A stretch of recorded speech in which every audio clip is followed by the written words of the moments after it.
បាទបងប្អូនទាំងអស់គ្នាឥឡូវខ្ញុំបានមកដល់ស្រុកមានហៃហើយបន្តិចទៀតខ្ញុំនឹងទៅរកផ្លែទឹកដោះនៅឃុំ7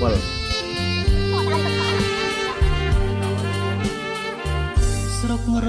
មៀងហែកខណ្ឌចែកទឹកដីអូភូមិចន្ទ្រីដីកំណើតមកនាលធំលងវើយជាភូមិជាប់ស្រាមរតកខំថែគេមកចែកកូនឈាមអ្នកស្វាយរៀងជ្រៀងផ្ញើវៀងស្នា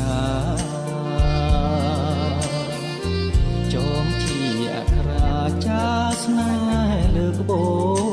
ននិស័យស្នេហ៍ស្មោះជាចុងងារស្ងួនស្នេហ៍បងនឹងអូនដូចក្បូនគង់ទី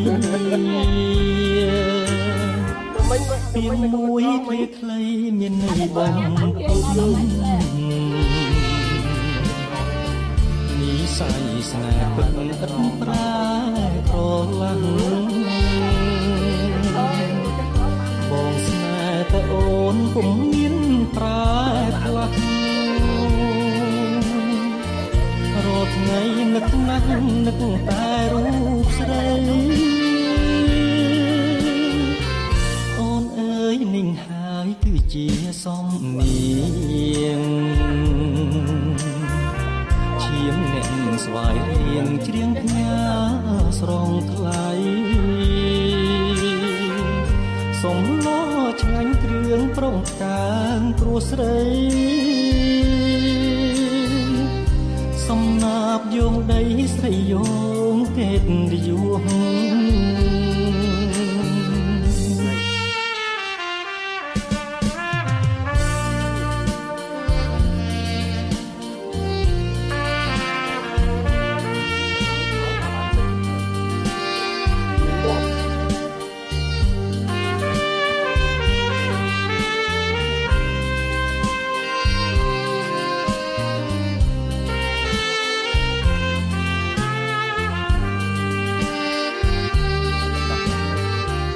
ពីងមួយឃ្លាខ្លីមានន័យបំផុតនិស័យស្នេហ៍ពិតឥតប្រែក្រឡាំងបងស្នេហ៍តែអូនពុំមានប្រែផ្លាស់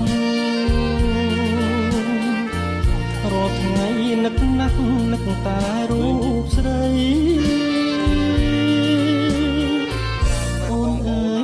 ហើយគឺជាសំនៀងឈាមអ្នកស្វាយរៀងជ្រៀងផ្ញើស្រងថ្លៃសំឡោឆ្ងាញ់គ្រឿងប្រងកាងព្រោះស្រី